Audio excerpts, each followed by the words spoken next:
Hello à tous, ravi de vous retrouver en ce début d'année 2021 avec la Gazette de la Mobilité, un condensé d'informations hebdomadaires sur les thèmes de la mobilité, du travel et de la tech. Au sommaire du jour, une carte interactive pour connaître les restrictions de déplacement de chaque pays, le développement d'un passeport numérique et pour terminer, l'actualité de la semaine en bref.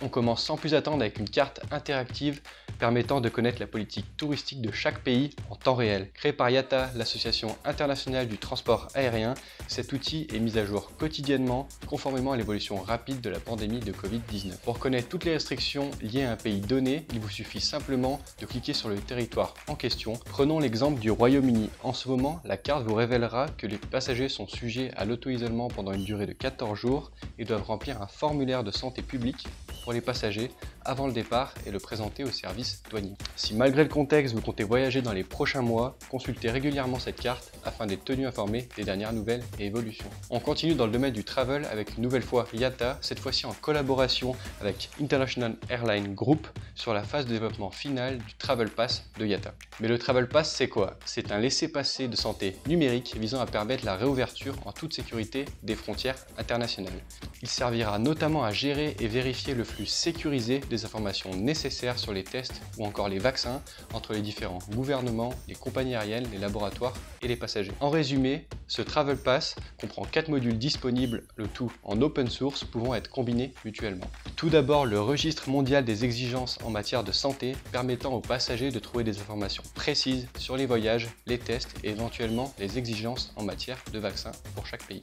Puis le registre mondial des centres de tests et de vaccination permettant aux passagers de trouver des centres et des laboratoires depuis leur lieu de départ répondant aux normes de leur destination. Ensuite, le Lab App permettant aux laboratoires et centres de tests autorisés de partager en toute sécurité les certificats de test et de vaccination avec les passagers. Enfin, l'application de voyage sans contact permettant aux passagers de créer un passeport numérique, de recevoir des certificats de test et de vaccination et de vérifier qu'ils sont suffisants pour rejoindre leur destination.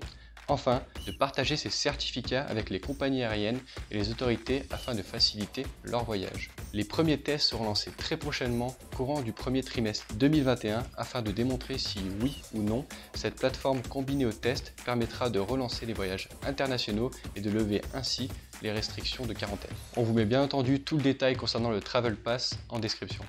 Cela nous emmène donc sur notre question de la semaine. Pensez-vous qu'avec les tests plus l'arrivée de ce Travel Pass, les frontières vont-elles se réouvrir et les voyages internationaux reprendre sans mesure de quarantaine à l'arrivée?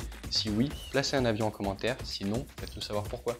On termine avec notre rubrique en bref. Le principe, vous le connaissez, 30 secondes pour un maximum d'infos sur les thématiques du travel, de la mobilité et de la tech. On commence tout de suite avec une bonne nouvelle pour les utilisateurs d'iPhone, tout comme pour les utilisateurs d'Android depuis 2019. Il sera prochainement possible de payer ses titres de transport et de recharger son pass Navigo depuis l'application de la RATP.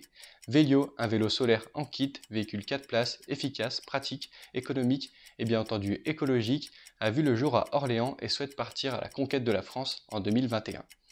Pour les amateurs des véhicules du constructeur italien Ferrari et de mobilité électrique, il faudra attendre 2024 pour voir le premier modèle électrique nommé F244 voir le jour.